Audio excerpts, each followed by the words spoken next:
So, hallo und herzlich willkommen zu einer neuen Runde Eingelegt und Angezockt. Heute mit Thomas Was Alone. Ein Spiel, von dem ich schon sehr viel Gutes gehört habe.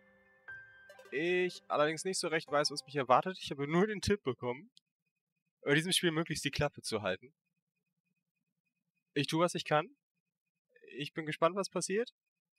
Und alles, was ich weiß, ist, dass es irgendwie so ein Pixel-Art-Style hat. Und ja, ich denke mal, wir schauen mal, was passiert. Abseits einer überraschend langen Ladezeit. Hallo? Ah.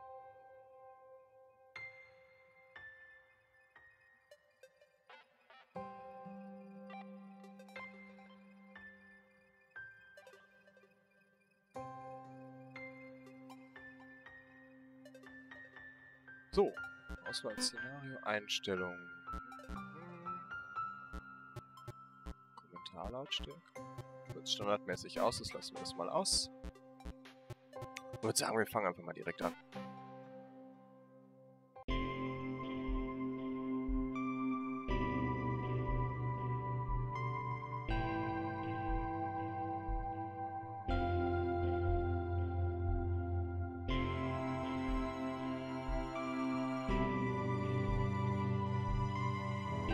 Thomas was alone.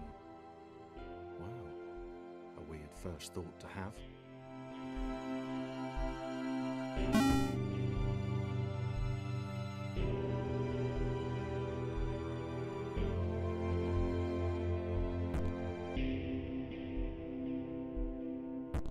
Thomas decided to start listing his observations for posterity. 1. The whole alone thing. 2. Portals. They led somewhere. He'd yet to work out where. 3. Falling. Thomas was absolutely fantastic at falling. He was almost as good at falling as he was at observing.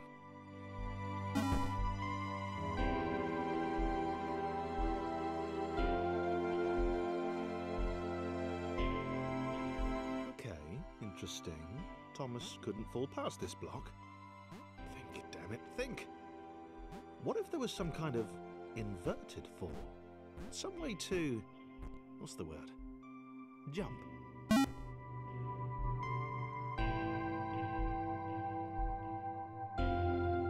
A big jump. But Thomas noted there was no real danger in missing it. The world didn't want him to fail here. It was pushing him, but gently.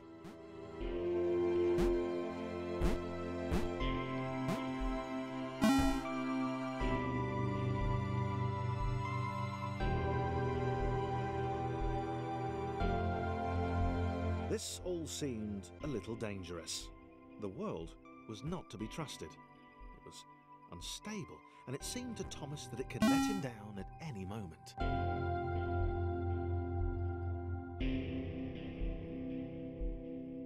Thomas wondered whether the portals were actually taking him anywhere. He felt like he was making progress, but there wasn't really any way to know. He seemed to be moving predominantly up and to the right, which might, or might not, be important.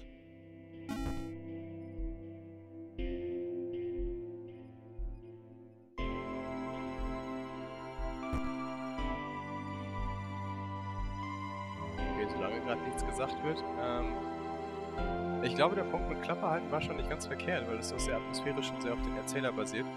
Dementsprechend werde ich jetzt wirklich tatsächlich die Klappe halten, einfach nur das Spiel spielen. Und, ja. It might have been paranoia again, but Thomas could have sworn the world was becoming more complicated. It always seemed to be one step ahead of his skills. It had been designed just for him. He wondered why. Was the world testing him? No, too obvious.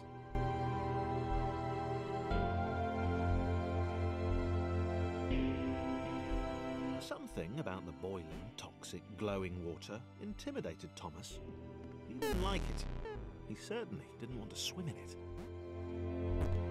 He made another mental note.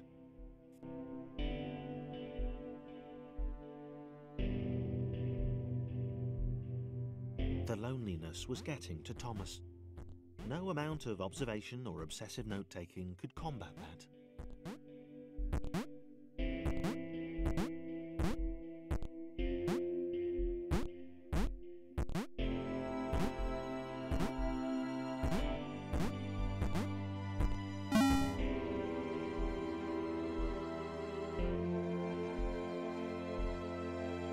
Thomas had a new theory.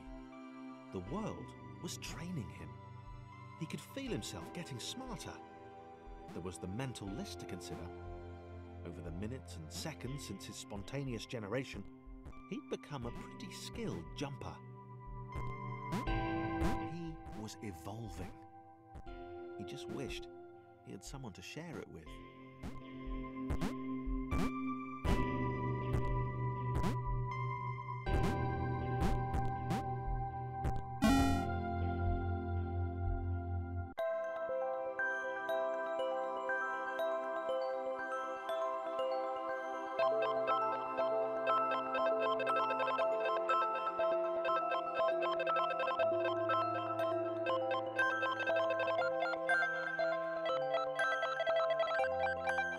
Chris took an immediate and deep dislike to the skinny red rectangle. Who the hell did this Thomas think he was?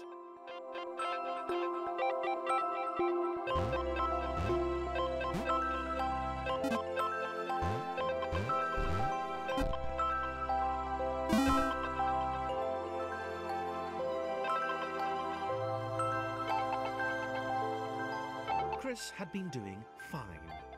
He wasn't the highest jumper, but he'd held his own. He'd even been graceful at times. Well, not technically graceful. It's probably the wrong word, but you know, fine. There was that skinny little runt leaping about like he owned the place.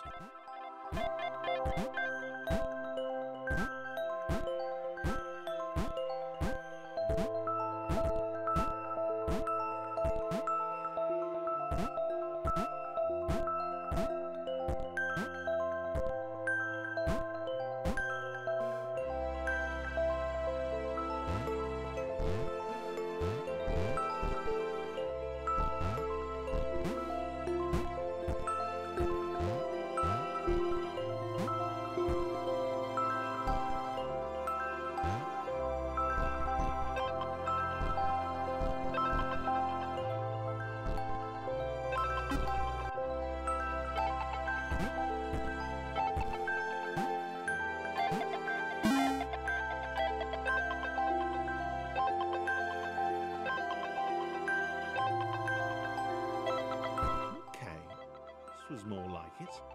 A glowy white thing. Only Chris could get to it, which of course made it all the more enticing. What would it do? What new opportunity might this switch open up to him? Great. Another chance for Thomas to jump slightly higher than Chris. How fortunate. Seriously, this made the whole switch pressing thing entirely worthwhile.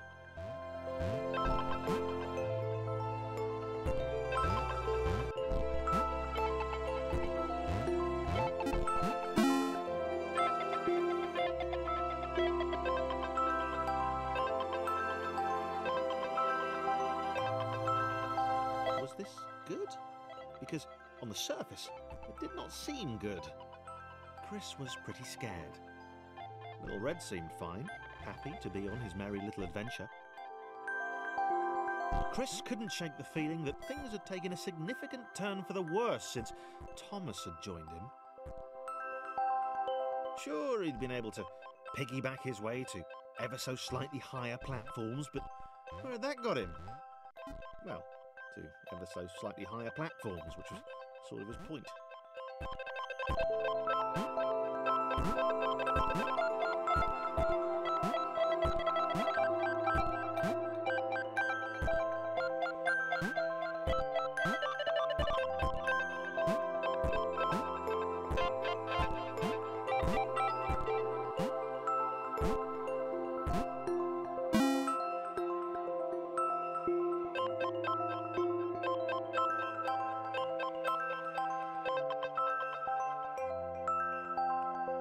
Chris stared at Thomas Thomas with pure hatred.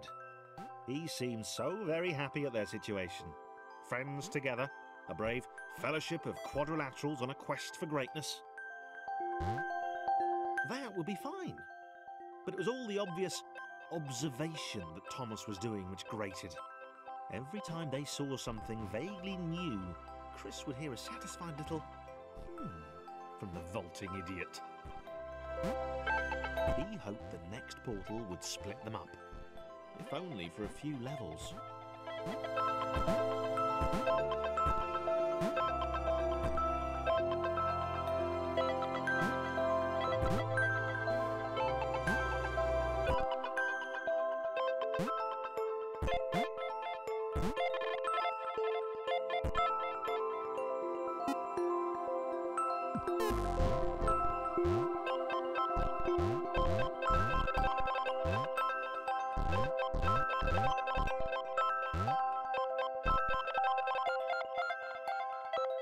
Mein Gott, wollte er mich verarschen?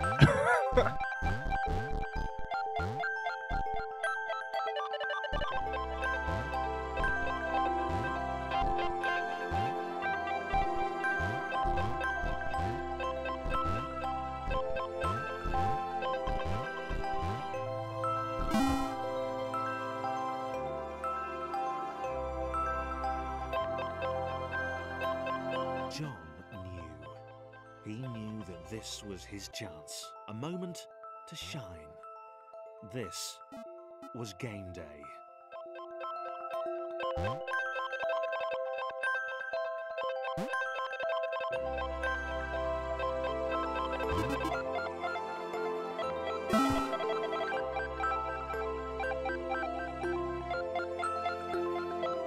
This would not do. John needed room to show off his exceptional skills. As it was, he was trapped on the wrong side of these little dot things. Where did they come from, anyway?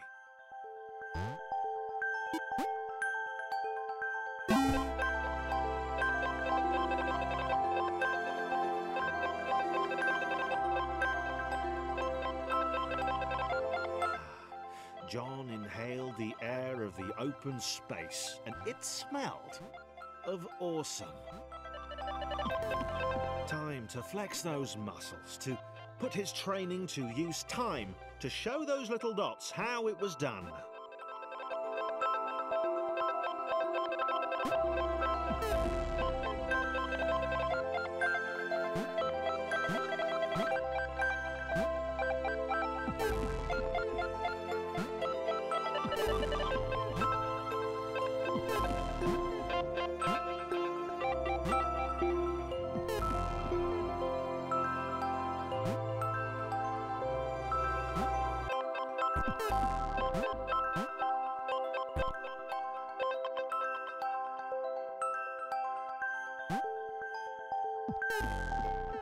Awesome.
John decided to press the switch to let the little dots catch up with him. John cared for his new allies. You could tell from the sympathetic expression he practiced in the mirror all these years.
John was happy to keep helping.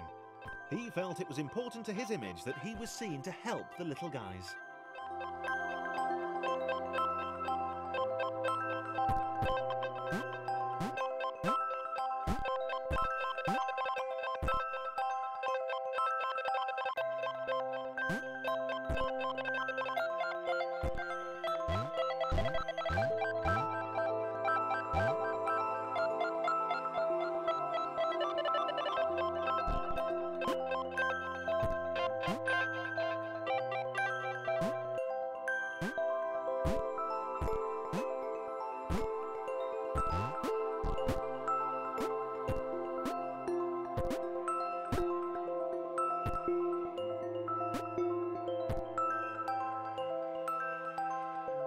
He didn't mind them so much either. The red one, Thomas, had a charming way of applauding every time John jumped. The angry orange one was less immediately likeable, but his unremitting cynicism and tutting amused John.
was interesting. A floating target. This would require coordination, balance, and timing. John was sure the dots would be lost, but he was happy to guide them to triumph.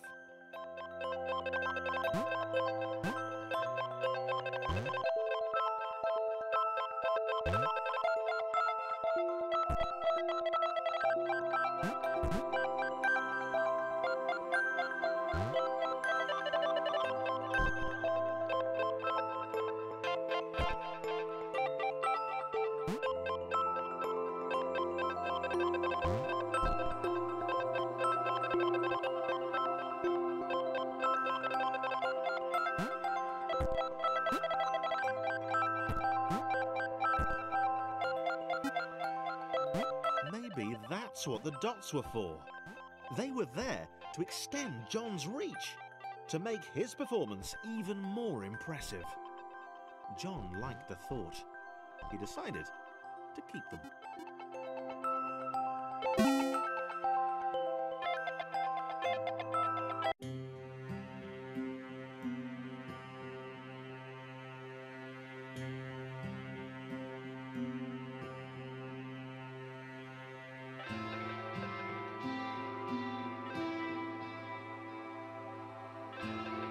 So, this was how Claire would die. She knew it would happen eventually. She was rubbish at jumping, and she moved slowly. She felt a little like her continued existence was breaking some kind of natural order.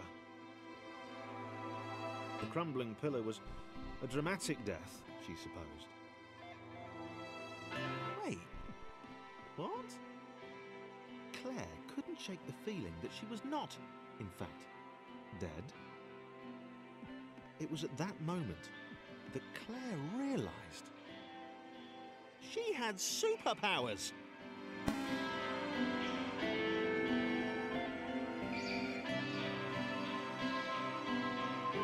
She'd need a cape.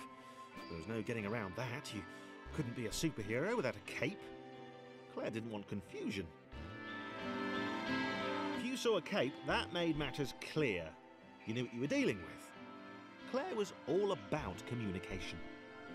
And, you know, floating in water, which was her superpower.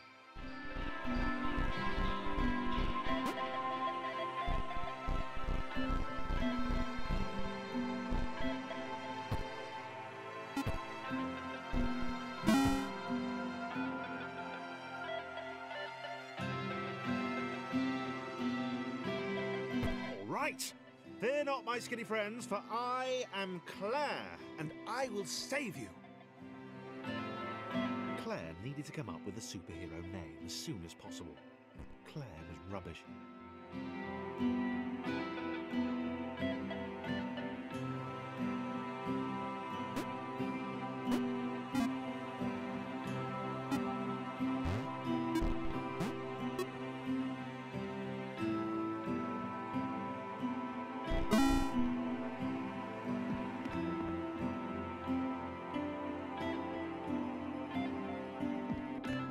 Claire arrived just in time, which was, of course, the perfect moment for superheroes to arrive.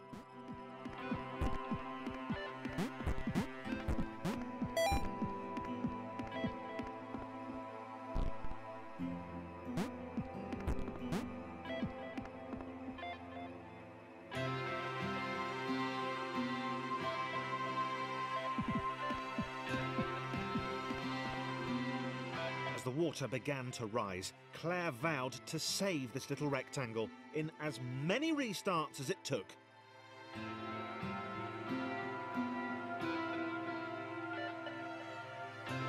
Claire wondered if Thomas would make a good sidekick. Or was she more the lone Avenger type? She'd like that. The sole hero in a world of rectangles and conveniently placed pools of toxic water.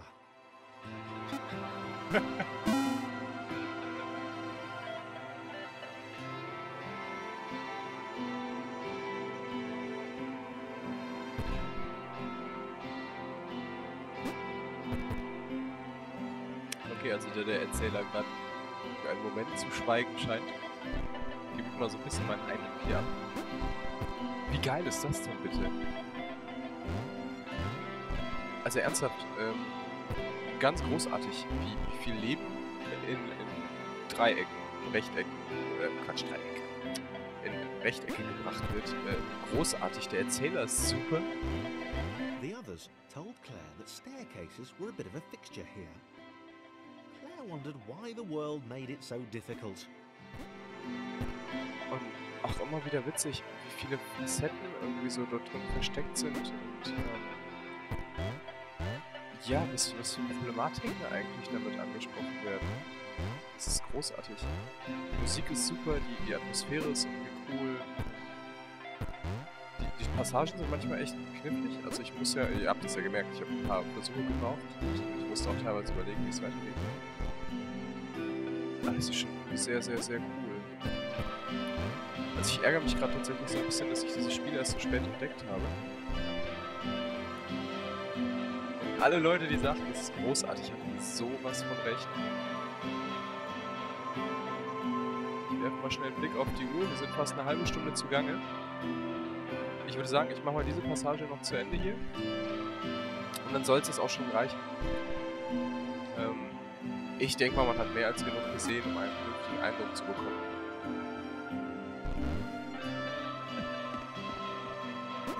Und ich denke mal, wir alle wollen wissen, wie es mit Thomas, John, Claire und Chris weitergeht.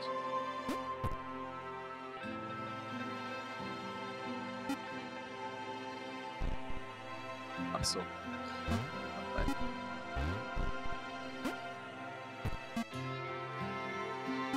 Was mich noch ein bisschen stutzig macht, sind diese wissenschaftlichen Kommentare, die zwischendurch kommen.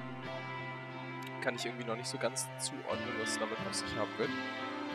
Aber ich denke mal, die Geschichte wird sich schon noch ein Stück weit entwickeln. Probably needed a nemesis, a villain who would show their true colours at the worst possible moment, hurting all she held dear. Chris was the most obvious choice. He seemed stroppy enough, and his jump was so pathetic that it conveniently avoided Claire's insecurities. Yes, Chris. Diabolical Chris. The fiendish Christopher. Okay. Nutzen wir das mal als Cliffhanger. Ob der böse Chris bleiben wird.